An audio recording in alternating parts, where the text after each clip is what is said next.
আমাদের অনন্য স্টোরি সকল প্রকার পার্ট গল্প দেখতে আমাদের চ্যানেলটি সাবস্ক্রাইব করে পাশে থাকা বেল আইকনটিতে ক্লিক করে অল নোটিফিকেশন অন করে দিন। এভাবে দেখতে দেখতে আকাশও বৃষ্টির প্রতি আরও দুর্বল হয়ে পড়ে এবং সেই ভাবতে থাকে বৃষ্টি তার জন্য এত কিছু করেছে, সে কখনো ভুলতে পারবে না।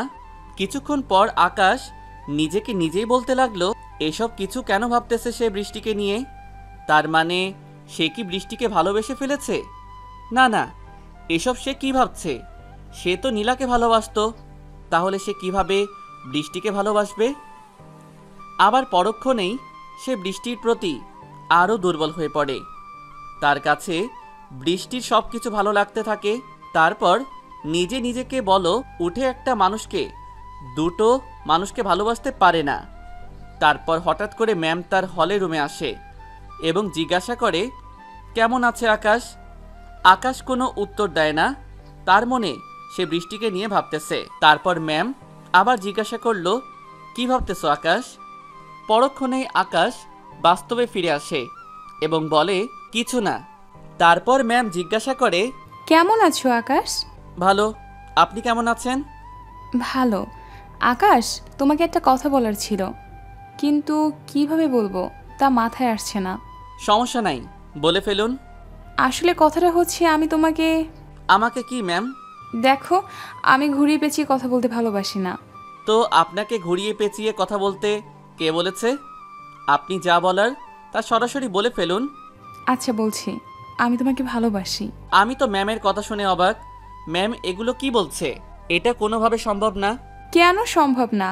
আমি তোমাকে ভালোবাসি। প্লিজ আকাশ, তুমি এটা ফিরিয়ে দিও না। আমি তোমাকে বিয়ে করব।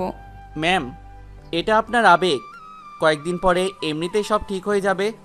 আর আমি তো বিবাহিত, তো আপনি কেনই বা আমাকে বিয়ে করবেন? আর বিয়ে করলে লোকে কি বলবে? আর আমি বা আপনাকে খাওয়াবো কি? কেন?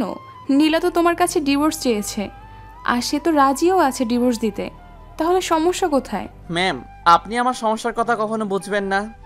নীলা যদি ডিভোর্স না দেয় তাহলে কি হবে? দেখো, আমি এত কিছু বুঝি না। আমি তোমাকে বিয়ে করব, এটাই শেষ কথা। এমন সময় রিয়া কোথা থেকে যেন আসলো আর বলল, কিসের বিয়ে? কার বিয়ে আকাশ সাহেব? আমি কিছু বললাম না। তখন ম্যাম বলল, তার আর আকাশের বিয়ে। এটা শুনে রিয়ার মাথা গরম হয়ে গেল। সে বলল, কিসের বিয়ে? আকাশকে আমি ভালোবাসি, আর আকাশের সাথে আমার বিয়ে হবে। আর আকাশ, তোমাকে একটা কথা বলতে ভুলে গেছি, আমি তোমাকে ভালোবাসি। তোমাকে ছাড়া আমি বাঁচব না। আকাশ রিয়ার কথা শুনে আরও বেশি হতভম্ব হয়ে গেলাম।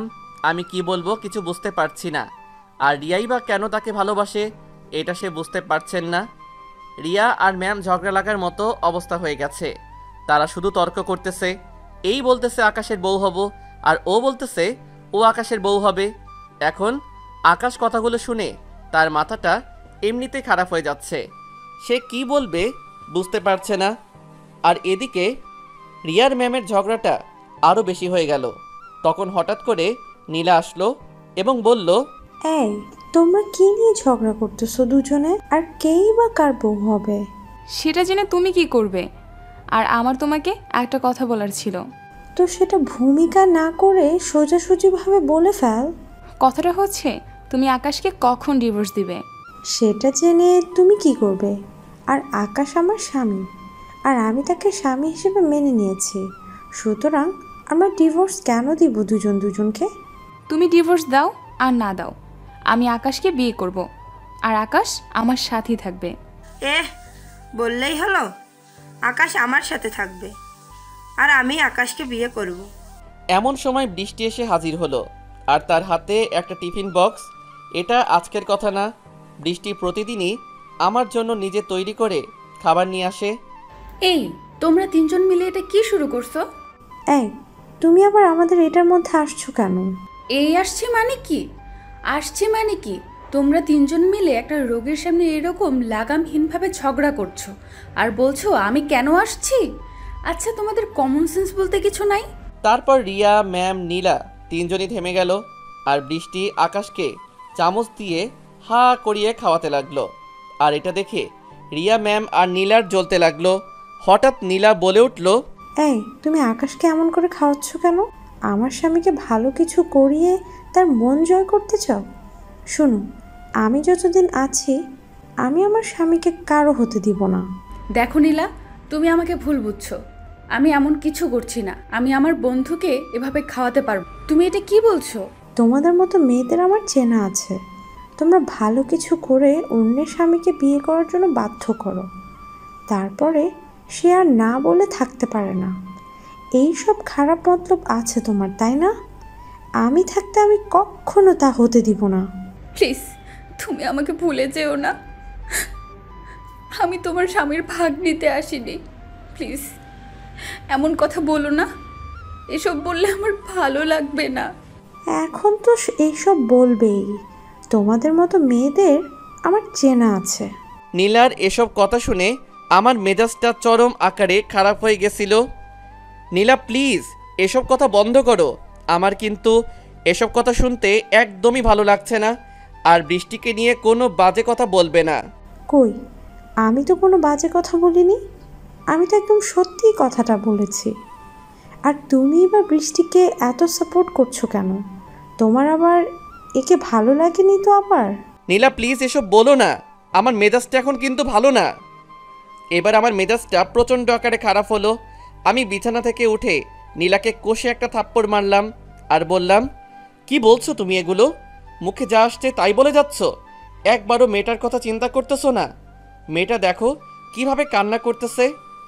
নীলা, আমি তোমাকে অনেক ভালো মনে করতাম তুমি অনেক শিক্ষিত হয়েছো। কিন্তু আমার তো এখন মনে হচ্ছে তুমি শিক্ষা অর্জন করেছো শুধু তোমার জন্য, মানুষের জন্য না। ছি নীলা, ছি। আমার ধারণাটা ভুল।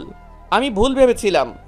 এই যে নীলা, তুমি যে আজকে বৃষ্টিকে এইসব বাজে কথা বলছো, কিন্তু তুমি বৃষ্টি সম্বন্ধে কি জানো? না জেনে একটা মেয়েকে তুমি অনেক বাজে কথা বলে ফেলেছো। তুমি জানো না তুমি কত বড় একটা ভুল করে ফেলেছো। এই যে বৃষ্টিকে দেখতেছো, আমি জানি এই সেই বৃষ্টি যে আমাকে অনেক ভালোবাসে। কিন্তু সে আমাকে কথা বলতেছে না কেন জানো? জেনে আর কি করবে? তুমি তো ওকে অনেক বাজে কথা বলেছো। সে শুধু আমাকে ভালোবাসে শব্দটি কেন বলেনি জানো? সে তার বন্ধুত্ব তাকে রক্ষা করার জন্য আমাকে তার ভালোবাসে কথাটি বলেনি। আর না বলার আরেকটা কারণ হলো, সে তোমার এই আমাকে নিয়ে যে সংসারটা, তার কথা চিন্তা করে বলেনি। এই যে নীলা, তুমি বৃষ্টিকে দেখছো, সে না থাকলে আজকে তোমরা আমাকে এই অবস্থায় দেখতে পেতে না।